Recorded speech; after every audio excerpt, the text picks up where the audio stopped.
Hello friends, नमस्कार। स्वागत है आपका मेरे यूट्यूब चैनल एजुहब पॉइंट में। दोस्तों, पिछली क्लास में हमने एक्सरसाइज 2.2 को कंप्लीट कर लिया था। अब हम पहले 2.3 एक्सरसाइज को शुरू करने से पहले उसका जो बेसिक है, जो उसके एग्जाम्पल है, उनको डिस्कस करेंगे। तो मैं उसमें प्रीमियर 2.3 को आपके सामने रीड कर रहा हूँ। आप अपनी बुक में चेक कर लीजिए, बोर्ड पर देख लीजिए। मान लीजिए P एक आवाजी संख्या है, एक आवाजी संख्या है P। इसका मतलब क्या है, ये P जो नंबर है वो खुद से डिवाइड होगा, इसके अलावा एक से डिवाइड हो सकता है, ठीक है। तथा जो A है वो एक धनात्मक पूर्णांक है, मतलब पॉजिटिव इंटीजर है। यदि P जो है वो A स्क्वायर को डिवाइड कर रहा है तो P A को भी विभाजित करेगा, डिवाइड करेगा। हमको ये प्रूव करना है। तो दोस्तों, इसकी जो प्रूव करने की जो ट्रिक है उसको देख लीजिएगा। थोड़ा सा इसमें क्या टिपिकल रहता है इसको समझना, फिर भी मैं इसको समझाने की पूरी कोशिश आपके सामने करूँगा, आपको समझ में आ जाएगा। तो इसको जो हम प्रूव करेंगे, सत्यापित करेंगे, तो प्रूव कैसे करेंगे। A एक धनात्मक पूर्णांक संख्या है, ठीक है। एक A जो है वो एक धनात्मक पूर्णांक संख्या है। हमने मान लिया कि A के जो फैक्टर्स होंगे, मतलब अभाज्य गुणनखंड होंगे, वो P1 P2 P3 Pn तक होंगे। तो माना इसके जो अभाज्य गुणनखंड हैं, माना A के अभाज्य गुणनखंड, A के अभाज्य गुणनखंड P1 P2 P3 Pn है। तो इसको हम इन सब के मल्टीप्लाई के रूप में लिख सकते हैं, अभाज्य गुणनखंड के गुणनफल के रूप में। तो A को आप लिख सकते हो P1 into P2 into P3 Pn। लेकिन हमें पूछा गया है कि यदि P A स्क्वायर को विभाजित करता है तो हम क्या करते हैं, A स्क्वायर इसका स्क्वायर कर देते हैं, बोथ साइड स्क्वायर, इसका वर्ग कर देते हैं, ठीक है। तो इसका वर्ग कर देंगे तो ये हो जाएगा A square P1 P2 P3 Pn का स्क्वायर। अब इसको आप अलग अलग भी लिख सकते हो। तो ये स्क्वायर इसका है तो P1 square P2 square P3 square Pn square.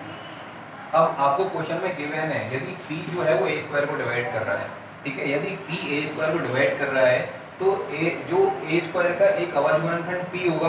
तो आप यहाँ पर क्या लिखोगे, यहाँ तक लिखने के बाद आप लिखोगे प्रश्न के अनुसार अकॉर्डिंग टू क्वेश्चन, प्रश्न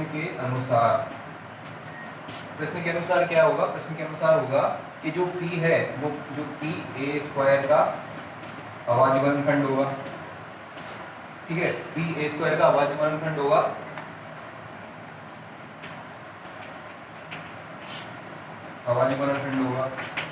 लेकिन A स्क्वायर के अभाज्य गुणनखंड क्या है, A स्क्वायर के अभाज्य गुणनखंड है P1 square P2 square P3 square Pn square. तो इन्हीं में से कोई ना कोई नंबर तो P होगा, तभी तो इसको हम ऐसा लिख सकते हैं कि इसको हमने इस तरह के नंबर में माना है।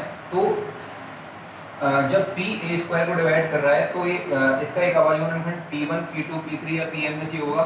तो जो P है वो P संख्या P1 P2 P3 Pn में से ही कोई एक संख्या होगी, Pn में से कोई एक संख्या होगी,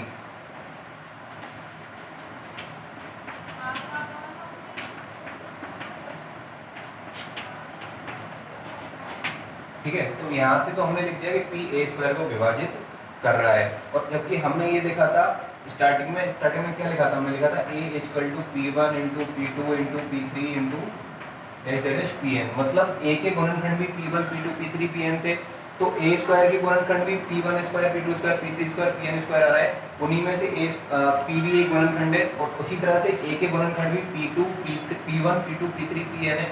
तो इसका मतलब क्या हुआ कि A स्क्वायर को P डिवाइड कर रहा है तो A को भी P डिवाइड करेगा। इस तरह से क्वेश्चन सॉल्व होते हैं, ठीक है। बाकी इसका जो डिटेल सॉल्यूशन है वो आपकी बुक में दिया हुआ है, समझाने के पर्पज से मैं इसको सॉल्व करा चुका हूँ। तो इससे क्या सिद्ध होता है, तो उसे कुछ A स्क्वायर की इक्वेशन को आप 1 मान लीजिए, A की इसको आप 2 मान लीजिए, तो आप 1 एंड 2 से लिख सकते हैं कि A स्क्वायर तथा A दोनों का एक गुणनखंड P है, दोनों का एक गुणनखंड P है। तो इससे सिद्ध होता है कि जो P है वो A स्क्वायर को विभाजित कर रहा है तथा A को भी विभाजित करेगा, ठीक है दोस्तों। अब इसी पर बेस हम एक क्वेश्चन लेते हैं, और वो क्वेश्चन आपकी बुक का ही एग्जाम्पल है, प्रमेय है, जिसको प्रमेय 2.4 नाम से इसमें लिखा गया है। तो प्रमेय 2.4 में ये है कि आपको प्रूव करना है कि √2 एक अभाज्य √2 एक अपरिमेय संख्या है, अभाज्य नहीं अपरिमेय संख्या है।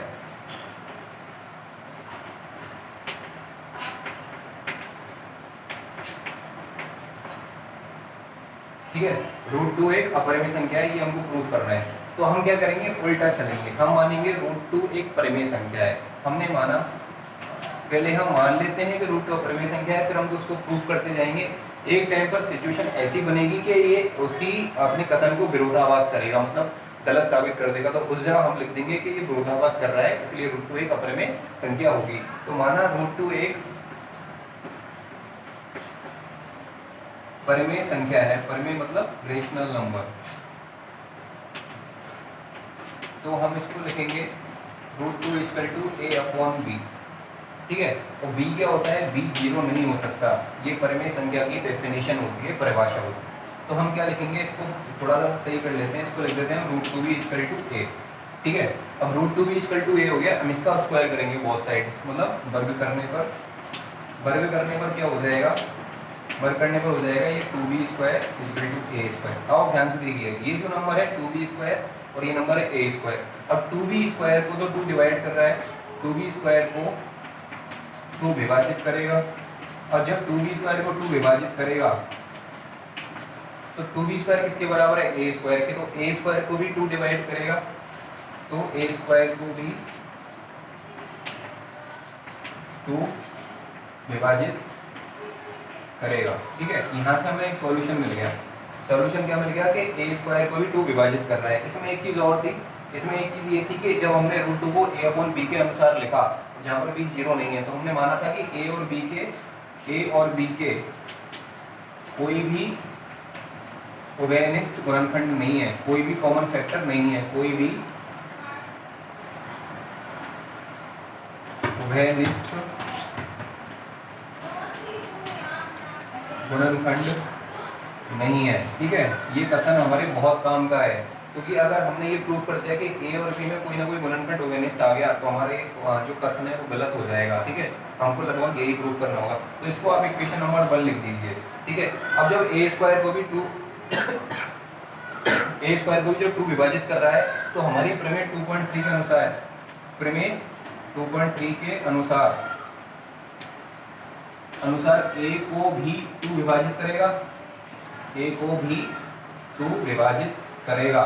इस बात का ध्यान रखना है, जब a को भी 2 विभाजित करेगा, तो a को जब 2 विभाजित करेगा तो इसको हम कैसे लिख सकते हैं, इसको हम लिख सकते हैं a = 2 × c।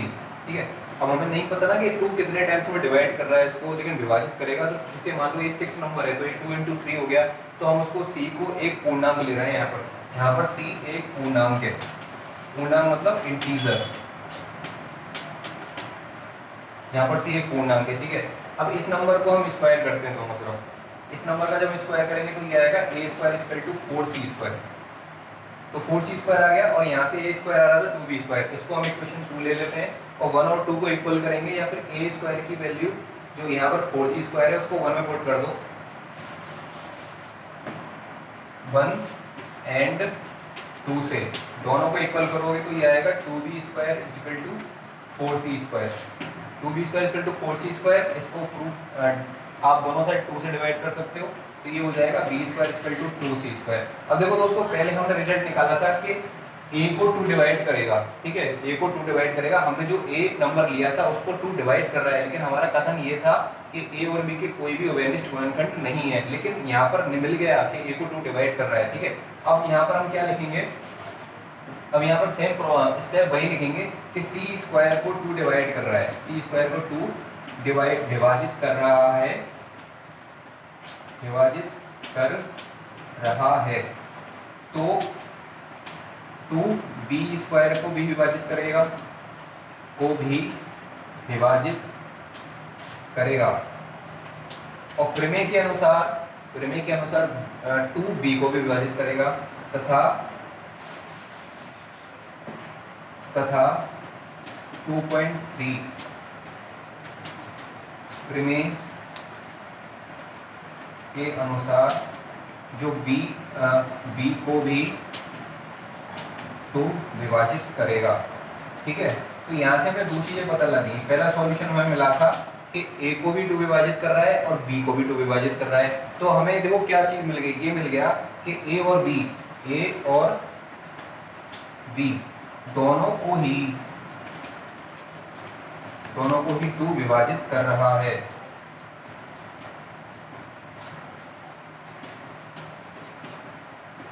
लेकिन हमने माना क्या था, लेकिन हमने माना ये था कि ए और बी के कोई भी उभयनिष्ठ गुणनखंड नहीं है। लेकिन हमने माना था कि ए और बी दोनों के ही उभयनिष्ठ गुणनखंड नहीं है। लेकिन क्वेश्चन के अनुसार दो एक उभयनिष्ठ गुणनखंड आ गया है जो कि विरोधाभास है। लेकिन विरोधाभास हो गया है, लेकिन विरोधाभास के कारण हमारा जो माना हुआ था वो गलत हो गया। विरोधाभास के कारण रूट जो 2 है, विरोधाभास के कारण √2 एक अपरिमेय नंबर होगा, √2 एक अपरिमेय संख्या होगी। ठीक है, इरेशनल नंबर। तो बस हमको यही प्रूव करना था। आपने पहले उसको माना कि वो √2 एक परिमेय संख्या है, लेकिन अब हमने √2 को एक अपरिमेय संख्या यहाँ पर प्रूव कर दिया। ठीक है दोस्तों, इसमें आप अब √3 और √5 की जो परिमेय है उसको आप सॉल्व कीजिएगा। सेम यही प्रोसेस है, बस √2 की जगह हमारा √5 √3 लिखने में आ जाएगा। ठीक है दोस्तों, अगर वीडियो अच्छी लग रही हो, चैनल पर नए हो तो सब्सक्राइब जरूर कीजिएगा। आज के लिए इतना ही काफ़ी है। नेक्स्ट क्लास में हम इसके क्वेश्चन 2.3 के क्वेश्चंस पर कंटिन्यू करेंगे। उससे पहले कुछ एग्जाम्पल्स हैं उनको सॉल्व करेंगे, फिर क्वेश्चन को कंटिन्यू करेंगे। बस इसमें जो मोस्ट बात थी, प्रमेय 2.3 को ही आपको थोड़ा अच्छे से पढ़ना होगा। यही थोड़ी टिपिकल प्रमेय है, ये समझ में आ गई तो पूरी एक्सरसाइज 2 में कुछ भी ऐसा नहीं है। आज के लिए इतना ही, धन्यवाद।